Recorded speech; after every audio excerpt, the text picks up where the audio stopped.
दोस्तों, हर नौजवान युवक का यह सपना होता है कि वह अपनी अलग पहचान बनाए।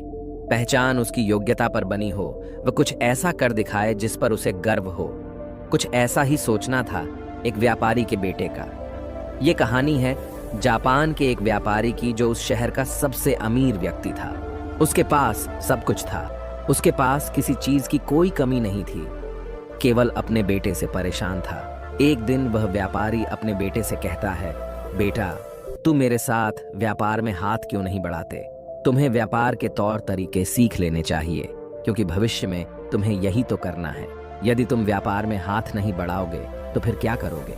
वह नौजवान युवक अपने पिता से कुछ नहीं कहता, क्योंकि उसका व्यापार में बिल्कुल भी मन नहीं लगता था। वह दिन भर मार्शल आर्ट्स की किताबें पढ़ता, और जब भी कोई समुराई शहर में आता तो वह पूरा समय उसी के पीछे पीछे घूमता रहता। एक बार पूरे परिवार के सदस्यों ने मिलकर उसे समझाने की कोशिश की। वे कहने लगे, बेटा, तुम्हारे पास इतना बड़ा व्यापार है, फिर भी तुम अपने पिता का हाथ क्यों नहीं बढ़ाना चाहते? यदि तुम अपना व्यापार नहीं देखोगे तो फिर कौन देखेगा? इस पर वह नौजवान युवक जवाब देते हुए कहता है, मैं खुद के दम पर कुछ बनना चाहता हूं। मैं चाहता हूं कि मेरी एक अलग पहचान हो, लोग मुझे जाने, और इसलिए मैं इस देश का सर्वश्रेष्ठ धनुर्धर बनना चाहता हूं। उस युवक की यह बात सुनकर उस व्यापारी को बहुत क्रोध आया, लेकिन फिर भी उसने अपने क्रोध पर काबू पाया। कुछ देर सोच विचार करने के बाद उस व्यापारी ने अपने बेटे से कहा, बेटा, अगर तुम यही करना चाहते हो तो ठीक है, मैं अगले 3 साल का समय तुम्हें देता हूं। यह सुन वह नौजवान युवक बहुत खुश हुआ। तभी आगे वह व्यापारी कहता है, लेकिन मेरी एक शर्त है। इस पर वह नौजवान युवक कहता है, क्या शर्त है आपकी पिताजी? उसके पिताजी अपने बेटे से कहते हैं, देखो, मैं तुम्हें अगले 3 साल का समय तो दे रहा हूं, लेकिन तुम्हें हर साल मुझे यह बताना होगा कि तुम क्या कर रहे हो और तुमने उसमें कितनी उन्नति कर ली है। यदि तुम मुझे अपने काम से संतुष्ट कर पाए तब तो ठीक है, वरना तुम्हें मेरे साथ मेरे व्यापार में हाथ बढ़ाना होगा। नौजवान युवक काफी सोच विचार कर अपने पिता से कहता है, ठीक है पिताजी, मुझे आपकी शर्त मंजूर है। उसके ठीक 2 दिन बाद वह नौजवान युवक अपने पिता की आज्ञा लेकर धनुर्विद्या सीखने के लिए घर से निकल पड़ता है, और वह कई दिनों की यात्रा करके एक गुरु के पास पहुंचता है। वह गुरु जापान में धनुर्विद्या और युद्ध कला सिखाने के लिए प्रसिद्ध थे। उनकी ख्याति दूर दूर तक फैली हुई थी, लेकिन वह बहुत कम लोगों को अपना शिष्य बनाते थे। वह नौजवान युवक उन गुरु के पास पहुंचकर उन्हें प्रणाम करता है और कहता है, हे गुरुवर, मैंने आपके बारे में बहुत सुना है और इसीलिए मैं बहुत दूर से यात्रा करके आपके पास आया हूं। मैं आपसे धनुर्विद्या सीखना चाहता हूं। मैं धनुर्विद्या में बेहतर होना चाहता हूं। फिर जवान युवक सारी बातें कहता जा रहा था, लेकिन इस पर गुरुवर कुछ भी जवाब नहीं दे रहे थे। और जब कुछ देर तक उन गुरुवर ने जवाब नहीं दिया तो इस पर उस नौजवान युवक ने अपने घर पर बीती सारी बातें उन गुरु को बता दी। उसने यह बता दिया कि किस तरह से उसके पिता ने उसके सामने शर्त रखी है कि यदि वह अपने जीवन में सफल न हो पाया, उसने अपने जीवन में वह न कर पाया जो वह करना चाहता है, तो उसे उनका व्यापार आगे बढ़ाना होगा। आगे वह नौजवान युवक उन गुरुवर से कहता है, हे गुरुवर, मैं आपसे वादा करता हूं, मैं पूरी कर्तव्य निष्ठा के साथ धनुर्विद्या सीखूंगा और मैं आपका समय बर्बाद नहीं करूंगा, इसलिए कृपया करके मुझे अपना शिष्य बना लीजिए। तभी उस गुरु ने उस युवक की तरफ ध्यान से देखा। उन्होंने देखा कि वह अपने साथ काफी सामान भी लेकर आया था और उसके साथ उसके 2 सहायक भी आए हुए थे। तभी उन गुरु ने कहा, सबसे पहले यदि तुम धनुर्विद्या सीखना चाहते हो तो तुम्हें इन चीजों को छोड़ना होगा, इन चीजों का त्याग करना होगा, इसलिए इन कीमती सामानों को वापस अपने घर भेज दो। उस नौजवान युवक ने गुरु की आज्ञा का पालन किया। उसने सारा सामान अपने सहायकों के हाथों वापस घर की ओर भेज दिया।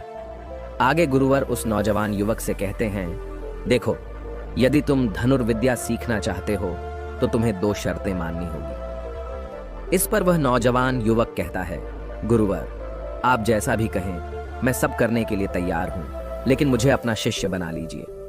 तभी गुरुवर उस युवक को पहली शर्त बताते हुए कहते हैं, तुम्हें यहां पर सामान्य लोगों की तरह ही अपना जीवन बिताना होगा और सारे कार्य तुम्हें खुद ही करने होंगे। इस पर नौजवान युवक कहता है, जी गुरुवर, जैसा आप कहें। आगे गुरुवर उस नौजवान युवक को दूसरी शर्त बताते हुए कहते हैं, यदि एक बार तुम्हें धनुर्विद्या की शिक्षा को ग्रहण करना शुरू कर दिया तो तुम्हें उसे पूरा करना ही होगा। तुम इस बीच उसे छोड़कर नहीं जा सकते। इस पर वह नौजवान युवक कहता है, ठीक है, आप जैसा कहें, मुझे सब मंजूर है। उन गुरुवर ने उस नौजवान को अपना शिष्य बना लिया, लेकिन वो नौजवान ये नहीं जानता था कि उनके सिखाने का तरीका बहुत अलग था। एक दिन उन गुरुवर ने उस नौजवान युवक को अपने पास बुलाया और कहने लगे, बेटा, जैसे तुम उठते बैठते हो, चलते फिरते हो, जैसे तुम सांस लेते हो, वैसे ही तुम निशाना भी लगाते हो। इसलिए सबसे पहले तुम्हें सचेत होना होगा। तुम्हें जानना होगा कि तुम क्या कर रहे हो, तुम किस अवस्था में हो। तुम्हें जागरूक होने की आवश्यकता है। इसलिए आज से ही सचेत होकर सारे काम करना शुरू कर दो, और ऐसा तब तक करो जब तक यह तुम्हारा स्वभाव न बन जाए। उस युवक ने उन गुरुओं की बात मान ली। वह एकाग्र होकर अपने कामों पर ध्यान देने लगा। वह अपने चलने फिरने, अपनी सांसों पर ध्यान केंद्रित करने लगा। सुबह उठकर वह अभ्यास करता और ध्यान किया करता। शाम के 6 बजे से वह एकांत रहता और ध्यान किया करता। ध्यान करने के बाद करीब 9 बजे के बाद वह सो जाया करता और ठीक सुबह 4 बजे उठकर वह धनुर्विद्या का अभ्यास करने लगता। और यह सब उसे एकांत में रहकर ही करता था। और यह सारी क्रियाएं दोपहर के 2 बजे तक यूं ही चलती रहती। और इस समय के दौरान न तो कहीं जाना और न ही किसी से मिलना। यहाँ तक कि उस युवक को किसी से बात करने की भी कोई अनुमति नहीं थी। और बचे हुए 4 घंटे अर्थात दोपहर को 2 बजे से शाम को 6 बजे तक वह बाकी सभी शिष्यों के साथ मिलकर आश्रम की देखरेख करता। और वह नौजवान युवक भी अब तक पूरा मन लगाकर सीखने की कोशिश कर रहा था। लेकिन जैसे जैसे समय बीतता जा रहा था, उस नौजवान युवक का जोश ठंडा पड़ रहा था। अब उसके लिए उस आश्रम में एक एक पल बिताना बहुत मुश्किल हो रहा था। अब उस नौजवान युवक ने अपने गुरु की बातों को अनदेखा करना शुरू कर दिया था। वह उन सभी नियमों को तोड़कर अपने सभी गुरु भाइयों के साथ मिलकर गप्पे लड़ाने लगा था। वह उन्हें अपने व्यापार की बातें बताता, उसके पास क्या कुछ है। और उस नौजवान युवक को इतना अमीर पाकर कई लोग उसके मित्र भी बन चुके थे, क्योंकि वह सोचते थे कि यह तो अमीर व्यापारी का बेटा है, कभी ना कभी तो भविष्य में कोई ना कोई फायदा हमें अवश्य मिलेगा। देखते ही देखते उस नौजवान युवक और बाकी लोगों की दोस्ती और भी गहरी होती जा रही थी। अब से वह नौजवान युवक रात को सोने की बजाय अपने मित्रों के साथ मिलकर आश्रम से कहीं दूर भाग जाया करता था। जंगलों में जाकर गप्पे लड़ा था, मौज मस्ती किया करता था। और इस कारणवश वह सुबह उठ नहीं पाता था और इसी वजह से वह कभी ध्यान भी नहीं कर पाता था। एक दिन उन गुरुवर ने उस नौजवान युवक को अपने पास बुलाया और उससे कहने लगे, बेटा, मैं जानता हूं कि तुम रात को आश्रम में नहीं रहते हो और न ही तुम एकांत में रहकर अभ्यास कर रहे हो। मैंने तुमसे पहले ही कहा था, यदि तुम्हें एक बार धनुर्विद्या की शिक्षा को आरंभ कर लिया तो तुम्हें इसे पूरा करना ही होगा।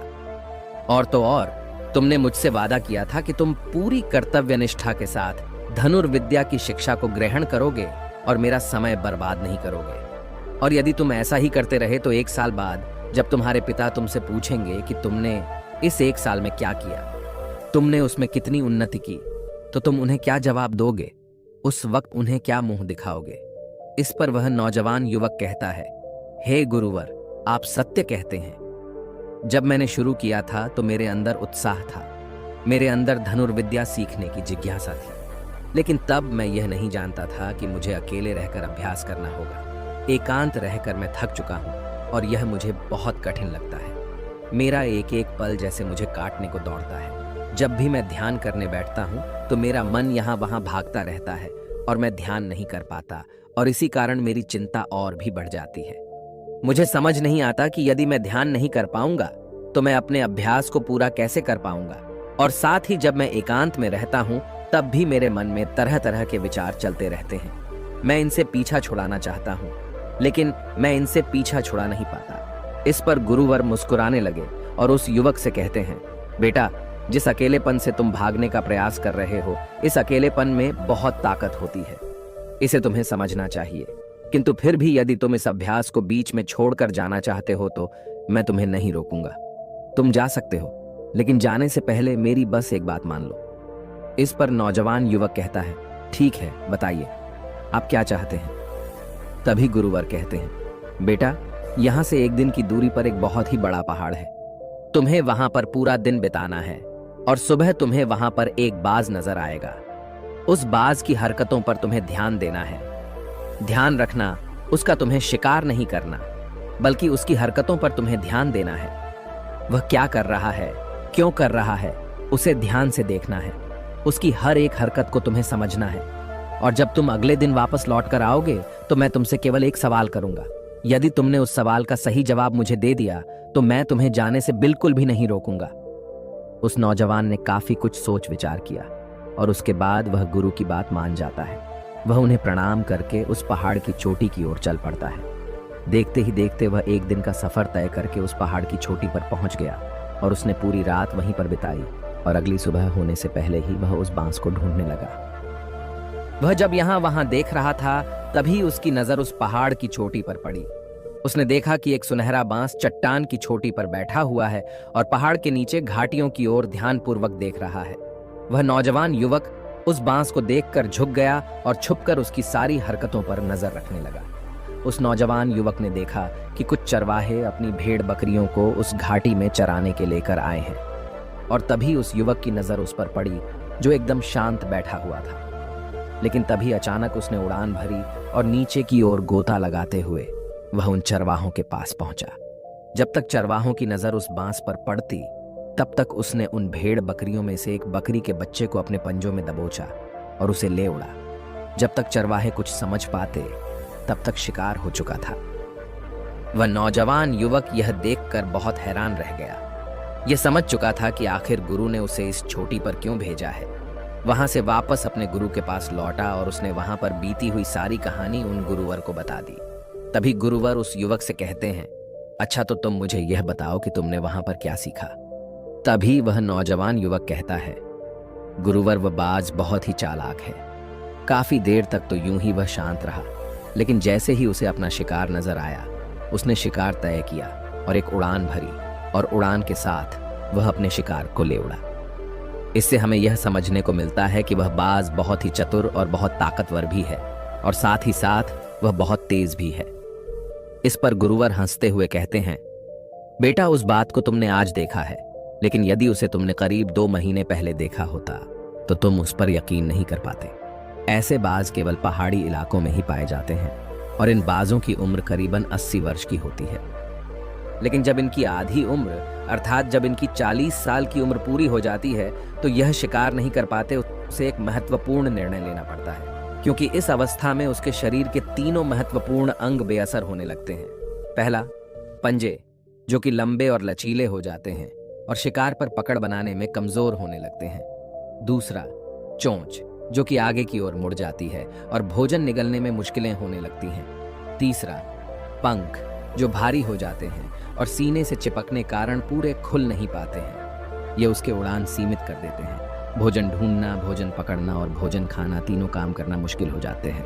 उसके पास 2 ही रास्ते बचते हैं, या तो शरीर छोड़ दें या फिर खुद में बदलाव करे। इनका शरीर मृत्यु की ओर बढ़ने लगता है, लेकिन इनकी विशेषता तो यही है कि ये बाज अपनी मृत्यु को स्वीकार नहीं करते। जहां पहला रास्ता सरल और तुरंत समाधान देने वाले हैं, वहीं दूसरा अत्यंत पीड़ादायी और लंबा बांस पीड़ा चुनता है और खुद में बदलाव करता है। वह धीरे धीरे उड़ान भरकर किसी ऐसी जगह पर जा पहुंचते हैं जहां बहुत शांति होती है और वहां अपना घोंसला बनाता है। फिर वहां पर जाकर वो सबसे पहले अपनी कमजोरी अर्थात अपनी उस मुड़ी हुई चोंच को पत्थर पर मार मार कर उसे तोड़ देते हैं। अपनी चोंच तोड़ने से ज्यादा पीड़ादायक कुछ भी नहीं पक्षी के लिए। अब वह इंतजार करता है चोंच के फिर से उगाने का।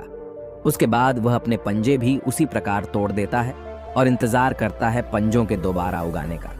और देखते ही देखते इनके पंजों में नए नाखून आते हैं। नई चोंच और पंजे आने के बाद वह अपने भारी पंखों को एक एक कर नोच कर निकालता है और प्रतीक्षा करता है पंखों का फिर से उगाने का।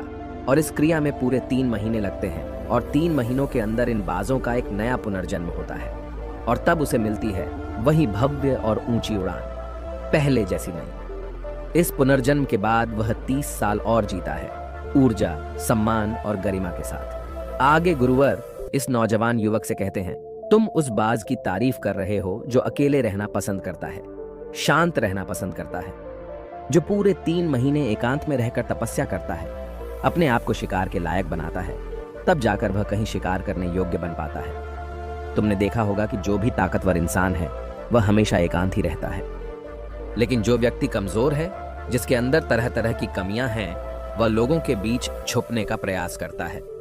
आगे गुरुवर उस नौजवान युग से कहते हैं, मेरी बात ध्यानपूर्वक सुनो। यदि तुम अपने जीवन में सफल होना चाहते हो, अपनी पहचान बनाना चाहते हो, तो सबसे पहले दिशाहीन से दृढ़ निश्चय वाले बनो। क्योंकि जब तुम खुद के लिए समय निकालते हो, जब तुम एकांत रहने का चुनाव करते हो, तो तुम अपने दिन में जो भी काम कर रहे हो उस पर तुम ध्यान दे पाते हो, तुम सचेत हो पाते हो, और साथ ही तुम किसी भी चीज पर सही निर्णय भी ले पाते हो। और एकांत आपको हमेशा कुछ न कुछ नया सिखाता ही रहता है। आगे गुरुवर उस युवक को दूसरी बात बताते हुए कहते हैं, आज जो मौका तुम्हारे पास है वह मौका तुम्हें दोबारा नहीं मिलेगा। इसीलिए इस मौके की कीमत को समझो, क्योंकि तुम्हें एकांत खुद को बनाने के लिए मिला है। तो अपने जीवन में देखो, उसे समझो और उन कमियों को दूर करो। तुम तो बड़े शहर से हो और तुमने यह भी देखा होगा कि शहर के लोग अपना पालन पोषण करने के लिए दिन रात मेहनत करते रहते हैं। न तो उनके पास सीखने का समय है और न ही एकांत में रहने का। इसलिए वह कभी भी खुद को जान तक नहीं पाते। यह अकेलापन, यह संघर्ष जिसे तुम व्यर्थ समझ रहे हो और जिसे तुम यूं ही बर्बाद कर रहे हो, ये मौका तुम्हें कुछ बनने के लिए मिला है और यह मौका दोबारा लौटकर वापस नहीं आएगा। आगे गुरुवर उस युवक को अगली बात बताते हुए कहते हैं, जिन लोगों के साथ तुम घूमते रहे हो, जिनके साथ गप्पे लड़ा रहे हो, जिनके साथ अपना समय काट रहे हो, उन्हें तो खुद तक नहीं पता कि वह क्या कर रहे हैं। उन्हें खुद इस बात का एहसास नहीं है कि वह खुद अपना कितना बड़ा नुकसान कर रहे हैं। तुम ऐसे लोगों के साथ अपना समय बिताते हो तो अवश्य ही तुम भी दिशाहीन हो जाओगे और तुम भी यह समझ नहीं पाओगे कि तुम्हें अपने जीवन में क्या करना है। शुरू में तुम्हें अकेले रहने में थोड़ी तकलीफ जरूर होगी, लेकिन धीरे धीरे आपको इसके साथ रहने की आदत पड़ जाएगी। इसलिए अकेलेपन का इस्तेमाल एकांत रहने के लिए करो और अपना उद्देश्य याद रखो। यह याद करो कि तुम यहाँ पर क्यों आए थे और तुमने अपने जीवन में क्या लक्ष्य तय किए थे। गुरुवर के इतना कहने के बाद वह नौजवान युवक सोचने लगा। वह यह समझने लगा कि आखिर वह यहाँ पर क्यों आया था। तब उसे याद आया कि उसके गुरु ने उसे क्या कहा था कि अपने अकेलेपन का इस्तेमाल करो, क्योंकि अकेलापन ही एकांत बन जाएगा और वह तुम्हें आगे बढ़ने में तुम्हारी मदद करेगा। दूसरी बात, अभ्यास में संतुष्टि ढूंढो, क्योंकि उस नौजवान युवक के गुरु ने कहा था कि सारा ध्यान केवल अभ्यास में लगाना, इसके अलावा कुछ और पाने की कोशिश नहीं करना।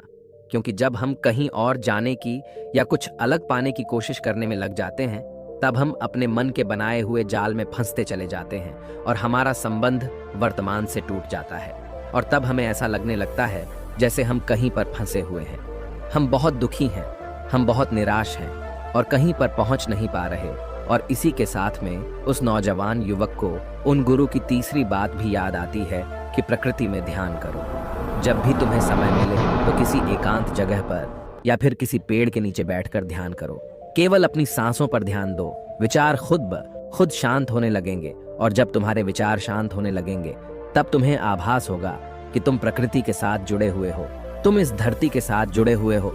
ऐसा करने से अकेलेपन का वह भाव हमेशा हमेशा के लिए खत्म होने लगेगा और तब तुम यह जान पाओगे कि यह पल ही वह अवसर है जहां तुम खुद को पूरी तरह से जान सकते हो।